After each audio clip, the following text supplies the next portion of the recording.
tu pouvais bouger un peu moins que la semaine dernière, parce que tu Merci à tous d'être encore une fois venus porter votre soutien à l'hôpital. Merci Sud. Merci Sud aussi. Merci CGT. Alors, aujourd'hui, nous sommes tous rassemblés. CGT, Sud, soignants, soignés, élus, citoyens algériens, pour dire stop à la mise en péril de notre établissement. Comme vous le savez, l'hôpital est un service de soins à la disposition des 60 000 citoyens du bassin algérien. Cela n'empêche pas la tentation de l'ARS de vouloir restructurer en EHPAD cet établissement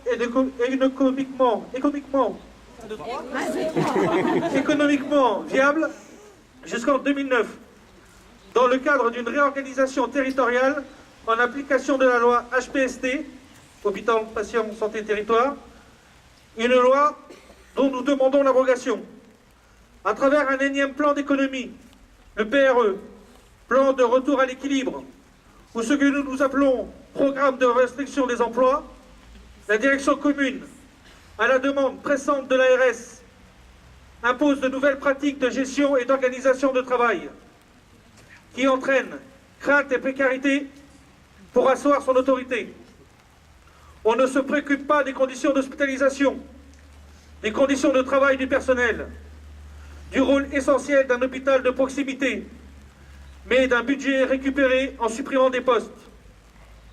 Peut-on passer d'une notion de service public à la logique entièrement financière en sacrifiant nos emplois, notre service de soins, donc la prise en charge des patients? Le déficit est artificiel et chronique. Il est généré de toutes pièces par la T2A, tarification à l'activité, malgré une augmentation continue de notre activité. Comme je vous le disais la dernière fois, l'hôpital de Saint-Jean-d'Angély est un hôpital à taille humaine. Certains d'entre vous y sont nés, y travaillent, y sont soignés et parfois accompagnent leurs proches. Comment accepter ces restructurations à répétition qui touchent une fois de plus le personnel médicaux, paramédicaux, leurs conditions de travail, avec pour conséquence directe la dégradation des soins? Stop à la vision uniquement comptable. Ce sont des moyens qu'il faut à l'hôpital. Pourtant, notre hôpital a un atout essentiel, son personnel. Médecins, soignants, techniques, administratifs, qui est très impliqué à son devenir, toujours prêt à se mobiliser. Que faut-il faire au niveau local? C'est revenir sur cette direction commune, qui n'a qu'un objectif, vider notre hôpital de ses capacités à traiter les patients en MCO, médecine chirurgie obstétrique, au profit du CH de Saintes. Il faut retrouver une autonomie, un directeur présent à 100% sur le site, qui puisse prendre des décisions cohérentes pour affirmer notre hôpital de proximité. Abolir les pôles qui ne font que compliquer au quotidien la gestion de notre établissement.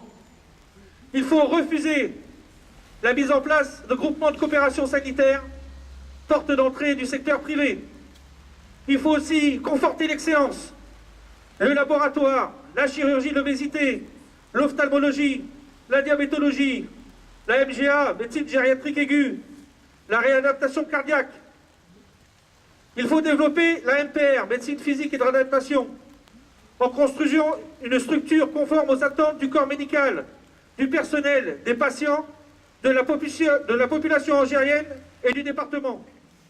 Assurer la pérennité des services de qualité, la maternité, la chirurgie viscérale, l'orthopédie, l'hôpital de jour, les médecines A et B, les urgences SCP, la SSRG, soins de suite et de réadaptation gériatrique, les EHPAD, la radiologie.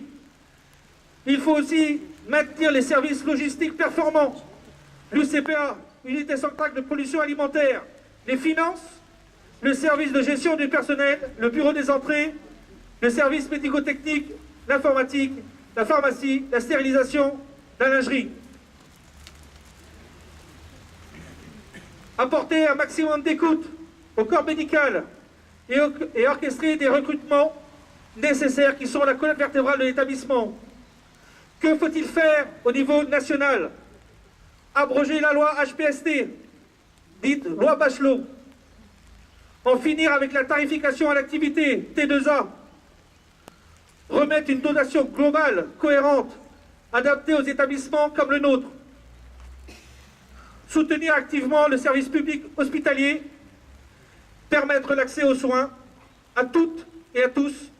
Défendre ce droit à l'accès. Face à ce constat, et par solidarité envers l'hôpital, nous demandons une fois encore de vous proposer de faire une action symbolique en observant une minute de silence.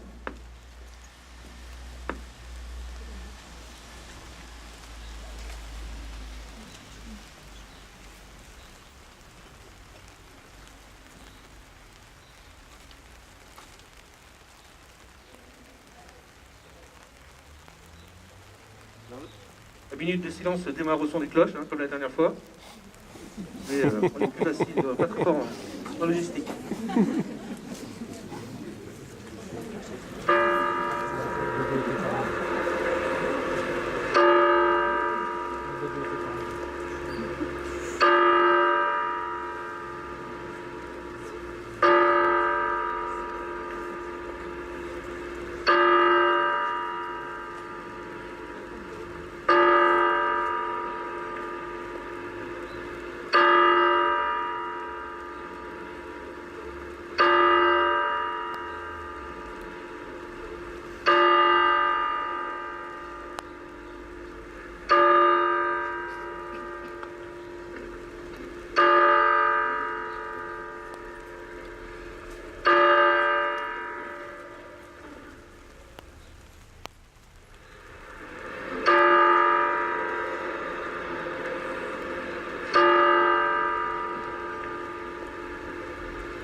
Suivant la position de la direction, la suite du mouvement vous sera communiquée ultérieurement. Merci pour votre participation et votre soutien à l'hôpital.